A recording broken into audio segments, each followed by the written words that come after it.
Hello दोस्तों, आपका फिर से एक बार स्वागत है आपके अपने चैनल प्रिंस स्टडीज़ में। आज हम आपके लिए लाए हैं हिंदी के हर प्रश्न पत्र जो कि 2017 के यूपीएसआई में पूछे गए थे। काफ़ी अच्छे क्वेश्चन आए थे। तो ये टोटल आपको 40 क्वेश्चन हैं हिंदी के जो पूछे गए थे। आज हम आपको उसको हल लेकर आए हुए हैं। आप इसको एक बार ज़रूर देखें, इससे आपकी तैयारी और अच्छी हो जाएगी और आपको पता लग जाएगा कि आपकी हिंदी की तैयारी कितनी हो चुकी है।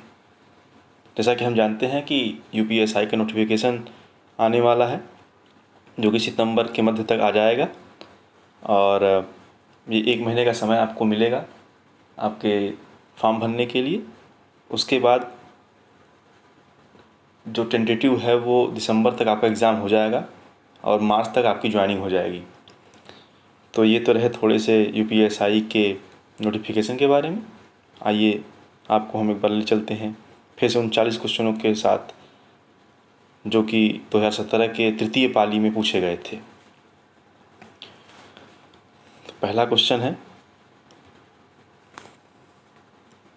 दिए गए विकल्पों में से सही का चयन कर रिक्त स्थान भरें। माता पिता किशोरों को स्वयं के रिक्त स्थान से सीखने में मदद करते हैं। तो दोस्तों इसका लग जाएगा आंसर सी, अनुभवों से। तो माता पिता किशोरों को स्वयं के अनुभवों से सीखने में मदद करते हैं। दूसरा क्वेश्चन था, सुधि का तिर्यक बहुवचन दिए गए विकल्पों में से कौन सा है। तो सुधि का तिर्यक बहुवचन जो है वो है सुधिजन। ऑप्शन सी यहाँ सही हो जाएगा। तीसरा क्वेश्चन था, निम्न वाक्य में किस प्रकार में त्रुटि है या किस भाग में त्रुटि है। तो इसमें वाक्य दिया हुआ है, आधी रात से सोने की कीमत में भी भारी उछाल आया। तो दोस्तों आधी रात सोने के कीमत में भी, तो यहाँ पर जो त्रुटि है वो है सोने के कीमत। यहाँ पे होगा सोने की कीमत पे, न कि सोने के कीमत पे। तो यहाँ ये गलत हो जाएगा। तो आपका आंसर तीसरे का ए हो जाएगा।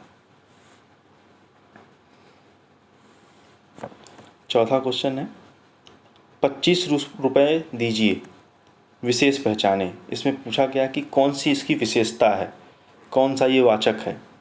तो देखिए 25 रुपये एक निश्चित अमाउंट है, एक निश्चित पैसा है, इसको आप गिन सकते हैं।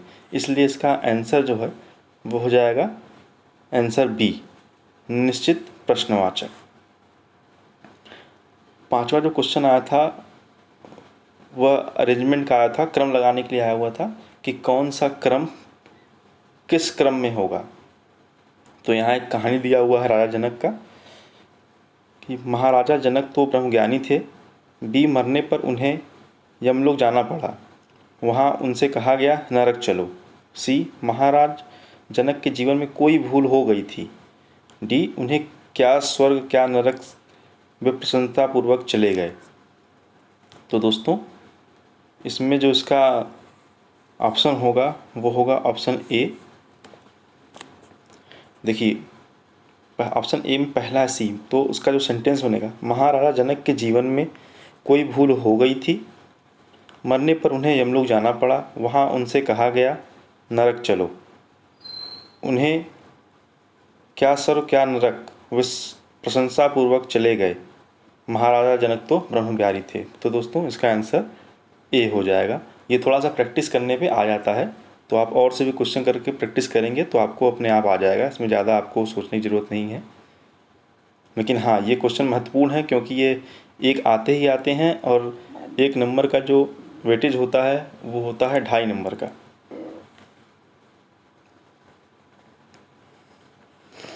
दोस्तों 6 नंबर, दिए गए विकल्पों में से सही का चयन कर रिक्त स्थानों को भरें। अगर विद्यार्थी रिक्त स्थान होंगे तो देश का भविष्य रिक्त स्थान होगा। तो देखिए अगर आपको इसमें ट्रिक होता है, अगर आपको पहला नहीं समझ में आ रहा तो आप दूसरे से इसको देख सकते हैं। तो अगर विद्यार्थी आदर्शवादी होंगे तो देश का भविष्य उज्जवल होगा। देखिए इसमें भी देखिए उज्जवल समझ में आ रहा है कि आप हमेशा देखेंगे देश का भविष्य हमेशा उज्जवल होता है, न कि तेज उत्साही और गरिमाजनक होता है। तो इसे आप पढ़ जाएंगे, इससे आप इसको आसानी से लगा देंगे कि अगर विद्यार्थी होंगे तो देश का भविष्य आदर्शवादी एवं उज्जवल होगा। 7वें क्वेश्चन पे आते हैं दोस्तों। जो मैं ऐसे जानी रे कि या दुख होए, नगर रिक्त स्थान पीटती रे प्रीत न करियो कोय। गीत का इस पंक्ति में रिक्त स्थानों की पूर्ति के लिए सही विकल्पों का चयन करें। तो दोस्तों जैसे कि मैंने आपको ऊपर वाले में बताया कि अगर आपको पहले में न समझ में आए कि रिक्त स्थान तो दूसरे रिक्त स्थानों से आपको आप जरूर पहचान सकते हैं, इसमें संता होती है। तो देखिए, नगर पीटती रे प्रीत न करियो कोई, तो नगर में क्या पीटता है? नगर में हमेशा ढिंडोरा पीटता है। बचपन में सुने होंगे, हमेशा सुना कि ढिंडोरा पीटता है।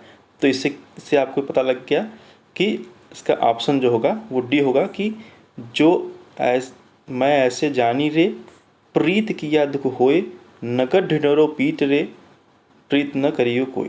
देखिए दोस्तों कितना आसानी से ये समझ में आ गया कि ढिंडोरे जो है वो पीटे जाते हैं। 8वां क्वेश्चन है कि मेज का बहुवचन,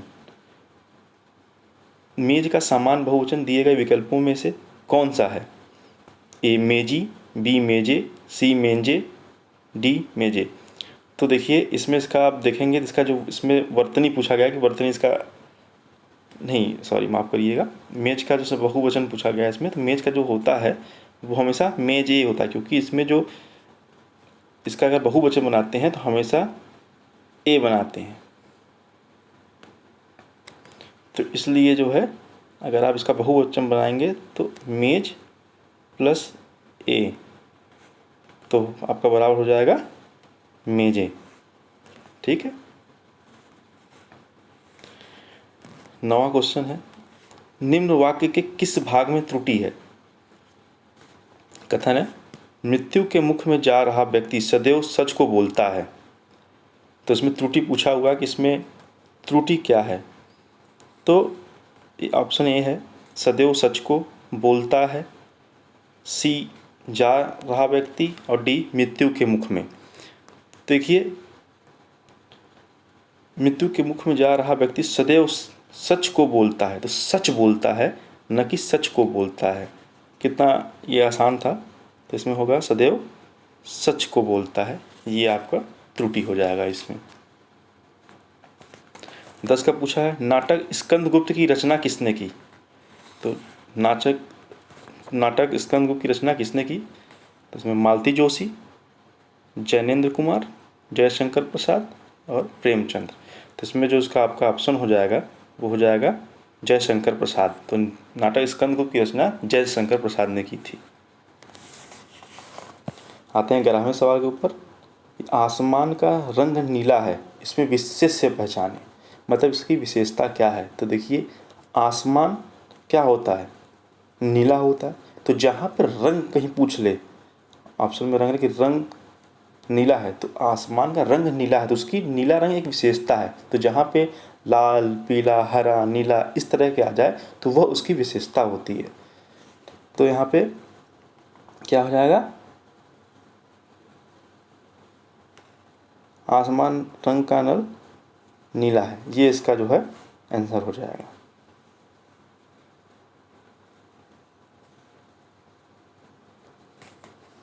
बारहवें क्वेश्चन पे आते हैं। उच्छृंखल के 3 समानार्थी शब्द दिए गए हैं, एक शब्द समानार्थी नहीं है, उन शब्द का चयन करें जो समानार्थी नहीं है। तो दोस्तों इसमें जो ऑप्शन दिया हुआ है उसमें दिया हुआ है अक्खड़, निरंकुश, उद्दंड और भुक्खड़। तो देखिए, उस उच्छृंखल का जो होता है अक्खड़ भी होता है, निरंकुश भी होता है, उद्दंड भी होता है, लेकिन भुक्खड़ नहीं होता है। भुक्खड़ मतलब कि जो खाने का बहुत आदी हो, जो हमेशा खाने को बोले या हमेशा जो खाता रहे, उसे भुक्कड़ बोलते हैं। तो इसका ऑप्शन जो है डी हो जाएगा।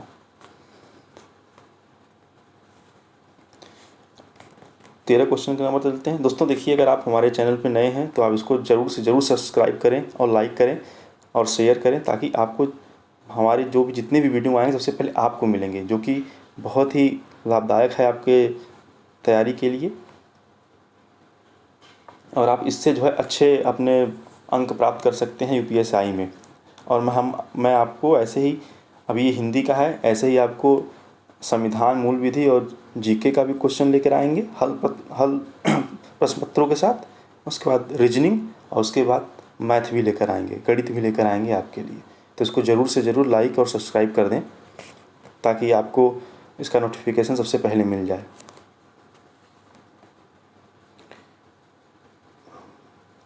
तो 13वां क्वेश्चन है, विचित्र के 3 समानार्थी शब्द दिए गए हैं, एक शब्द समानार्थी नहीं है, यह शब्द का चयन करें जो समानार्थी नहीं है। तो 13वां क्वेश्चन है, तो समानार्थी जो नहीं है, भिन्न, अनूठा, विलक्षण और रहस्यमय। तो विचित्र का देखिए 3 समानार्थी इसमें दिए हुए हैं। तो देखिए भिन्न होता है, विचित्र का समानार्थी होता है, अनूठा भी विचित्र का समानार्थी होता है या पर्यायवाची होता है, विलक्षण भी होता है, लेकिन रहस्यमयी जो है ये नहीं होता है। तो इसका जो सही आंसर होगा वो होगा ऑप्शन डी, रहस्यमय। देखिए दोस्तों 14वां क्वेश्चन पे, कनक कनक ते 100 गुनी मातृकता अधिकाय, इस पंक्ति में प्रयुक्त अलंकार किसे कहते हैं। देखिए दोस्तों ये क्वेश्चन बहुत ही कॉमन है, ये किसी न किसी को प्रश्न पत्र में आया ही रहता है, तो इसको अच्छे से देख लें, रट लें, ये एकदम मोस्ट इम्पॉर्टेंट है, समझिए 14 क्वेश्चन। तो देखिए कनक कनक ते 100 गुनी, मतलब कनक 2 बार आया हुआ है, लेकिन एक कनक का मतलब जो होता है वो होता है सोना, इसको गोल्ड कहते हैं आप, और एक कनक का मतलब होता है धतूरा। तो देखिए सेम शब्द है लेकिन उसके वाक्य अलग अलग है, उसका अर्थ अलग है। तो जो ऐसे आ जाए उसको बोलते हैं यमक अलंकार। तो यमक अलंकार कैसे पहचानते हैं, जहाँ पे एक तरह के शब्द दिए गए हो लेकिन उनका अर्थ अलग अलग हो, उसे जो है यमक अलंकार कहते हैं। 15वें क्वेश्चन पे चलते हैं, दिए गए विकल्पों में से कौन सा शब्द स्त्रीलिंग है। देखिए एक नंबर में पूछता है आपके यूपीएसआई के एग्ज़ाम में कि कौन सा शब्द स्त्रीलिंग है और कौन सा शब्द पुल्लिंग है। तो ये आपकी प्रैक्टिस से ही आएगा। बाकी मैं आपको एक ट्रिक बता दे रहा हूँ जिससे कि आप बहुत अच्छे से ही समझ जाएंगे कौन सा स्त्रीलिंग है और कौन सा पुल्लिंग है। तो इसमें दिया हुआ है कि दिए गए विकल्पों में से कौन सा शब्द स्त्रीलिंग है। कुर्सी, पेड़, शेर, लड़का। देखिए लड़का तो हो ही नहीं सकता क्योंकि हमेशा ये पुरुष लिंग रहेगा, ठीक है। देखिए इसका पहचान से अच्छा होता है कि किसी वाक्य के किसी सेंटेंस के पीछे या जो शब्द के आगे जो उसमें अच्छा या अच्छी लगा के आप कर सकते हैं पता। तो चलिए देखिए लड़का अच्छी है, नहीं, लड़का हमेशा अच्छा होता है तो ये नहीं होगा। वह शेर अच्छा है, वह शेर अच्छी है, तो हमेशा बोलते हैं कि वो देखो शेर जा रहा है, शेर आ नहीं रहा है, नहीं, शेर जा रही नहीं है, शेर जा रहा है। तो रहा हमेशा पुरुष लिंग में लगाते हैं तो मतलब शेर भी नहीं होगा। जब पेड़, यहाँ पे पेड़ खड़ा है, यह पेड़ खड़ी है, तो हमेशा बोलते पेड़ खड़ा है, पेड़ खड़ी नहीं बोलते, तो ये हो जाएगा। तो ऑप्शन जो आपका बचा कुर्सी, कि कुर्सी अच्छी है, कुर्सी अच्छे है नहीं बोलते कोई, कुर्सी अच्छी है। तो देखिए इस तरह से ये तरीका होता है पहचानने का, अच्छा या अच्छी जोड़ के कि कौन सा सेंटेंस बना के एक वाक्य बना के सब पता लग जाता है कौन सा स्त्रीलिंग है कौन सा पुल्लिंग है। कुछ आपको और भी ट्रिक देते हैं। देखिए जो भी भारी वस्तु होती है, जो भी भारी वस्तु होती है वो पुरुष लिंग होता है, ठीक है। और जो हल्की होती है, जो हल्की होती है या मधुर होती है, ठीक है, या फूल हुआ, कोई फूल नाम की चीज़ हुई, कोई पेय पदार्थ हुआ, एक दो इसमें एक्सेप्शन भी हैं, अपवाद हैं, लेकिन मैक्सिमम आपको इस ट्रिक से पता लग जाएगा कौन सा स्त्रीलिंग है कौन सा पुल्लिंग है। चलते हैं ऑप्शन 16 की तरफ, क्वेश्चन 16 की तरफ। सन 1973 में साहित्य अकादमी पुरस्कार प्राप्त आलोक पर्व किसकी रचना है। हजारी प्रसाद मिश्र, भवानी प्रसाद मिश्र, हजारी प्रसाद द्विवेदी, शिवमंगल सिंह सुमन और भीष्म साहनी।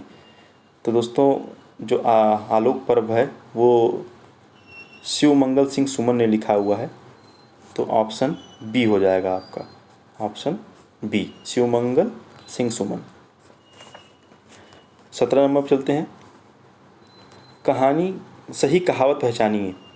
नाम न जाने आन्हे टेढ़ा, नाच न जाने आंगन टेढ़ा, काम न जाने आंगन टेढ़ा और नाच न जाने वादन टेढ़ा। तो दोस्तों ये बहुत ही सिंपल है, जैसा कि आप बचपन से सुनते आ रहे हैं। तो नाच न जाने आंगन टेढ़ा will be the right answer.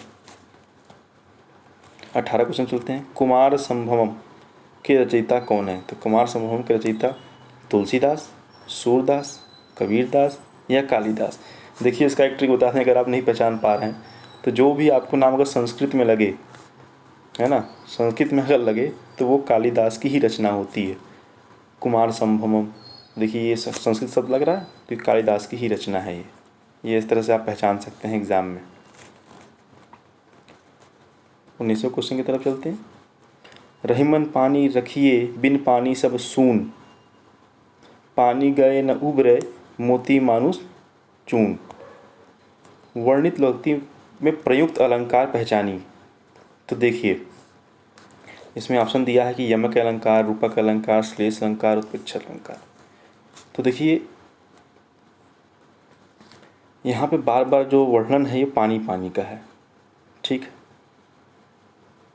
तो इसका पानी वानी का है, तो इसका जो आंसर होगा वो होगा श्लेष अलंकार। देखिए श्लेष अलंकार क्या होता है? श्लेष अलंकार होता है कि जो शब्द एक ही वाक्य में कई बार आए लेकिन उसका अर्थ अलग अलग हो, तो उसे श्लेष अलंकार कहते हैं। इसको बोलते हैं, या एक तरह से समझ सकते हैं आप इसको कि चिपकी हुई चीज को श्लेष अलंकार कहते हैं। चिपकी हुई मतलब कि एक ही शब्द के कई अर्थ चिपके हों तो उसको बोलते हैं श्लेष अलंकार। तो दोस्तों यहाँ पे पानी पानी का वर्णन है, यहाँ पे पानी पानी पानी। तो ये देखिए है पानी तो एक ही शब्द, लेकिन इसके जो है अर्थ अनेक हैं, इसलिए यह श्लेष अलंकार होता है, ठीक है। 20वें क्वेश्चन की तरफ चलते हैं। बच्चा गया इस वाक्य में प्रयुक्त काल पहचाने। सामान्य भूतकाल, सामान्य वर्तमान काल, भविष्य काल, पूर्ण भूतकाल। तो देखिए दोस्तों इस स्थिति में बच्चा गया मतलब कि ये सीधी सी बात है, भूतकाल बात है, बात हो चुकी है, बच्चा चला गया है, तो इसका जो होगा सामान्य भूतकाल होगा। देखिए दोस्तों आपके लिए हम मेहनत करते हैं कि आपकी तैयारी अच्छी हो, अच्छे मार्क्स आप लाएं, इसलिए आप इसको अगर लाइक और सब्सक्राइब करते हैं तो इससे हमें भी अच्छा लगता है नए नए वीडियोज़ बनाने का और नए नए चीज़ें आपके सामने प्रकट करने का, जिससे कि आप अपने प्रतियोगी परीक्षा में अच्छे से अच्छे नंबर लाएं। तो प्लीज़ आपसे निवेदन है कि आप इसको लाइक और सब्सक्राइब जरूर करें। अब आते हैं क्वेश्चन नंबर 21 की तरफ। विकल्पों में वर्णित वाक्यों में से गलत वाक्य कौन सा है? ए, जिधर दृष्टि डालो विज्ञान में चमत्कार दिखाई पड़ते हैं। बी, हमें उपलब्ध सभी सुख सुविधाएं विज्ञान की ही देन है। देखिए विज्ञान की ही देन है, तो यही त्रुटि पता लग गई इसकी। सी, विज्ञान ने हमें जादू नगरी में पहुंचा दिया है। और डी, विज्ञान ने अनेक असंभव लगने वाली बातों को संभव कर दिखाया है। देखिए ये एकदम सही क्वेश्चन है कि विज्ञान ने अनेक संभव बातों को, देखिए इसके पहचानने का एक तरीका और होता है कि जिसमें यही हाँ कोई चीज़ वाकई में करा दी, जैसे कि भगवान ने बारिश करा दी है, तो भगवान ने, आपको तो लगता है कि सही वाक्य है कि भगवान ने बारिश करा दी, तो हाँ भगवान ने बारिश कराया होगा। मैं एक एग्जाम्पल पे ले रहा हूँ, जैसे विज्ञान है तो विज्ञान सही बात है, विज्ञान ने अनेक संभव कार्य लगने वाली बातों को संभव कर दिखाया है। तो इसका एक ट्रिक ये होता है। तो आप देखिए ऐसे ही ट्रिक करके आप देखिए, हिंदी तो आप बचपन से बोलते आ रहे हैं और अभी तक बोल ही रहे हैं और शायद आप अपने आखिरी समय तक भी हिंदी बोलते रहेंगे। तो इसलिए आप थोड़े से प्रयास करके हिंदी में अच्छे से अच्छे मार्क लाते हैं। कुछ हमारे स्टूडेंट हैं, उन्होंने 40 में 40 मार्क्स लाए हुए हैं। तो आप रोज़ाना इसको एक बार ज़रूर पढ़ें। अभी UPSCI के एग्ज़ाम में लगभग 3.5 महीने बचे हुए हैं, तो 3.5 महीने में रोज़ाना आप कम से कम दूसरे भी चैनलों से 100 क्वेश्चन पढ़ें, जिससे आपकी तैयारी 3.5 महीने में 40 नंबर की हो जाएगी दोस्तों। 22 नंबर पे चलते हैं। दिए गए विकल्पों में से अनुकूल का विरुद्धार्थी शब्द कौन सा है?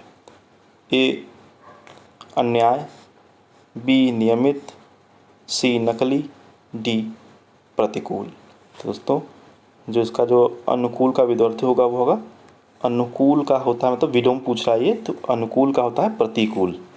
ठीक है। 23वें क्वेश्चन की तरफ बढ़ते हैं।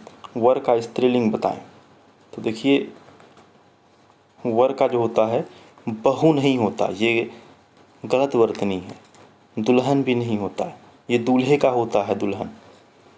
वर का वधू होता है। देखेंगे आप न्यूज़पेपर में भी जब लोग विज्ञापन डालते हैं कि वधू की आवश्यकता है, वर की आवश्यकता है ना। तो देखिए वर का स्त्रीलिंग क्या हो जाएगा, वधू हो जाएगा, है ना।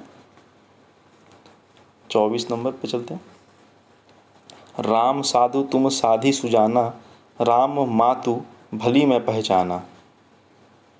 वर्णित लुगाती में प्रयुक्त अलंकार पहचानिए। तो देखिए इसमें दिया विभावना अलंकार, विषयक्ति अलंकार, ब्याज निंदा और चौथा है ब्याज स्तुति। तो इसमें देखिए जो इसका जो आंसर होगा वो होगा ब्याज निंदा। ठीक है। अब 25वें क्वेश्चन के नंबर चलते हैं। लड़कों में लड़का बूढ़ो, इस मुहावरे का अर्थ बताएं। सबका प्रिय होना, बहुरूपिया होना, कुशल खिलाड़ी होना, सभी के साथ खेलना। तो लड़कों में लड़का बूढ़ों में, ये मतलब इसका मतलब होता है कि वो सर्वप्रिय है, सबके द्वारा मान्य है, सबको उससे प्रेम है। तो उसका जो आंसर होगा वो ऑप्शन ए होगा कि वो सर्वप्रिय है ना। चलते हैं 26वें नंबर। नदी का पर्यायवाची शब्द इनमें से कौन सा नहीं है। नदी का, तो देखिए सरिता भी नदी का होता है, नद भी नदी का होता है, टटनी भी नदी का होता है, लेकिन ऊषा जो है वो नदी का पर्यायवाची नहीं होता है। तो इसका जो आंसर होगा वो होगा option C Usha. Question number 27 पे चलते हैं। दिए गए विकल्पों में से सही का चयन कर रिक्त स्थान भरें। चित्र वर्णन एक ऐसी कला है जिसमें मन के भाव होते हैं, जिसमें मन के भाव प्रकट होते हैं। देखिए आप हमेशा सुन रहे हो कि मन के भाव सब प्रकट होते हैं, मन के भाव भवित नहीं होते हैं या विस्तृत नहीं होते हैं या प्रकट या समक्ष नहीं होते हैं, ये मन के भाव हमेशा प्रकट किए जाते हैं। तो ये रहेगा आपका ऑप्शन बी। 28 क्वेश्चन पे चलते हैं। पाप की पराकाष्ठा होना, इस मुहावरे का अर्थ बताएं। पाप का उदय होना, पाप कमाना, पाप का भाड़ा भरना, पाप मोल लेना।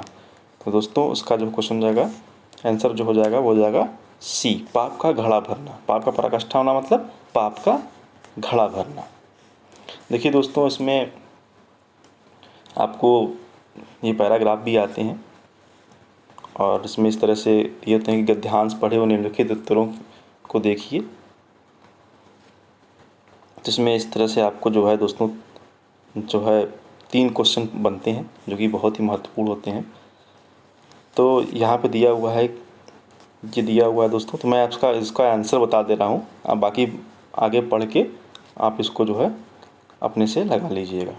ठीक है। तो दोस्तों इसमें जो 29 का जो उसका आंसर होगा कि अपनी बात की प्रमाणिकता को सिद्ध करने के लिए लेखक क्या उदाहरण प्रस्तुत करता है। तो इसमें बताता है कि महाभारत में यक्ष और युधिष्ठिर के संवाद को बताता है। ठीक है। 30 का पूछते हैं कि विदेश में कौन मनुष्य का साथी होता है। तो विदेश में विद्या ही एक ऐसी इकलौती चीज़ है जो आपका साथी होता है, जो मनुष्य का साथी होता है। और 31 का है प्रस्तुत गद्यांश का उपयुक्त शीर्षक है। तो इसका उपयुक्त शीर्षक क्या होगा दोस्तों, लक्ष्य का महत्व, श्रम का महत्व, शिक्षा का महत्व, शिक्षा का महत्व, स्वप्न का महत्व। ठीक है दोस्तों। तो यहाँ पे जो होगा आंसर होगा शिक्षा का महत्व, इसका ऑप्शन सी होगा। दोस्तों इसका पैराग्राफ पढ़ के एक बार इसको जरूर देख लीजिएगा, पैराग्राफ से आपको फ़ायदा मिलेगा। 32वें पे आते हैं। दिए गए विकल्पों में से गति का विरुद्धार्थी शब्द कौन सा। विरुद्धार्थी मतलब होता है विलोम। तो हमें पूछ रहा है कि इसका गति का विलोम क्या होगा। मंद, प्रगति, दुर्गति, आयतन। तो दोस्तों देखिए यहाँ सीधे सीधे दिख रहा है कि गति, गति मतलब तेज, गति मतलब तेज या चलना। तो मंद मतलब बहुत धीमा, बहुत कम, स्लो बहुत ज़्यादा। तो इसका जो आंसर होगा वो होगा बी, सॉरी ए, मंद। 33 क्वेश्चन पे चलते हैं। 33 क्वेश्चन में पूछा हुआ है दिए गए विकल्पों में से किशोर का समानार्थी शब्द कौन सा है। समानार्थी मतलब कि इसका पर्यायवाची या उसके समान कौन सा क्वेश्चन होगा। तो उसमें पूछा हुआ तरुण, परिवार, कोलाहल और समझदार। तो दोस्तों इसका जो किशोर का जो समानार्थी शब्द होता है वो तरुण होता है। तरुण मतलब होता है किशोर। तो इसका आंसर जो है ये हो जाएगा तरुण। 34 क्वेश्चन के नंबर पर चलते हैं कि रिक्त स्थान भरें। देखिए दोस्तों रिक्त स्थान से तीसरा क्वेश्चन है ये, मतलब कितना इंपॉर्टेंट है, इसलिए इसको आप अच्छे से पढ़ के जाइए। ठीक है, बाकी मैं आपको यहाँ पे पढ़ा रहा हूँ और आपको ट्रिक भी दे रहा हूँ बीच बीच में, तो उससे भी आप पहचान सकते हैं। तो मैंने जो ट्रिक बताया था आपको फिर से बता दे रहा हूँ मैं कि जहाँ पे दो तरह की इस तरह के रिक्त स्थान दे तो आप एक रिक्त स्थान से बहुत आसानी से समझ सकते हैं कि इसमें कौन सा शब्द आएगा। जैसे कि चेहरा हमारे विचार का है जो वही दिखाता है जो है। तो चेहरा हमारे विचारों का दर्पण है। देखिए यहाँ देखेंगे विचारों का दर्पण होता है।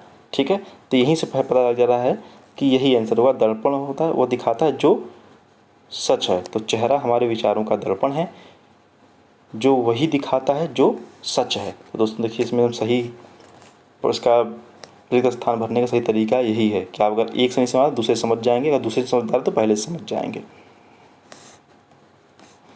गौ का पर्यायवाची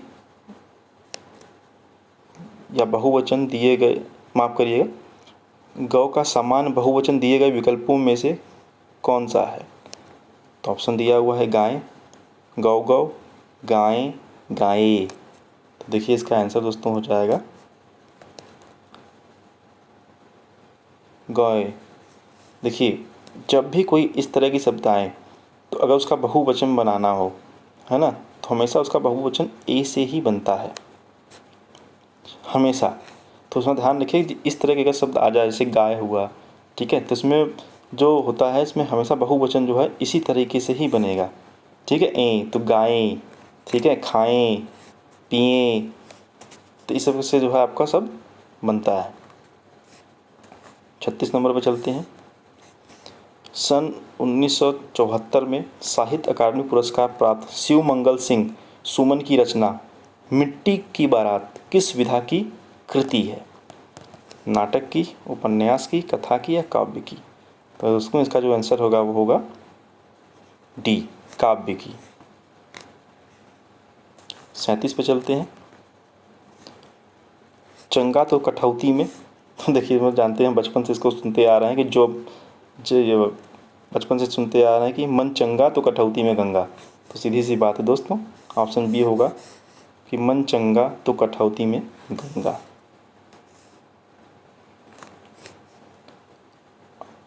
और 38वें क्वेश्चन की तरफ चलते हैं। दिए गए विकल्पों में से सही का चयन कर रिक्त स्थानों को भरें। जब कोई मर्यादा को रिक्त स्थान जाता है तो अपनी रिक्त स्थान को खो बैठता है।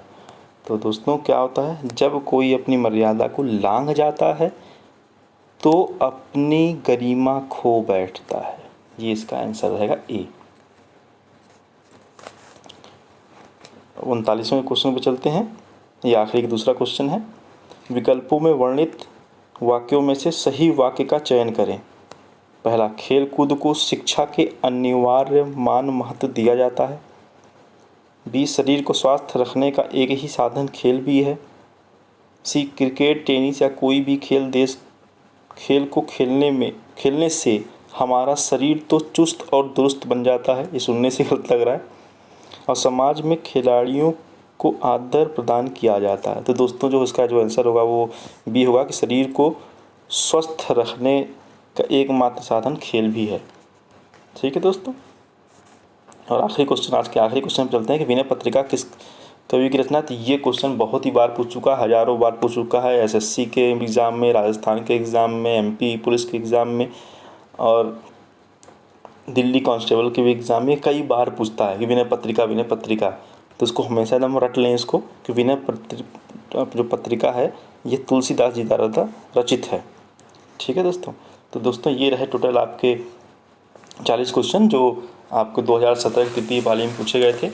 दोस्तों आप ऐसे इसको लाइक और सब्सक्राइब और शेयर करते रहें ताकि इससे हमें एक मोटिवेशन मिलता है कि हम आगे भी वीडियो बनाते रहें। अगर आपको ये पसंद आया है तो ज़रूर इसको आप लाइक करें, इसको शेयर करें अपने दोस्तों के साथ, ताकि जो वो भी एग्ज़ाम दे रहे हैं उनको भी इसका फ़ायदा मिले। और जो दोस्तों को सब्सक्राइब इसको ज़रूर करिएगा। ओके दोस्तों, थैंक यू।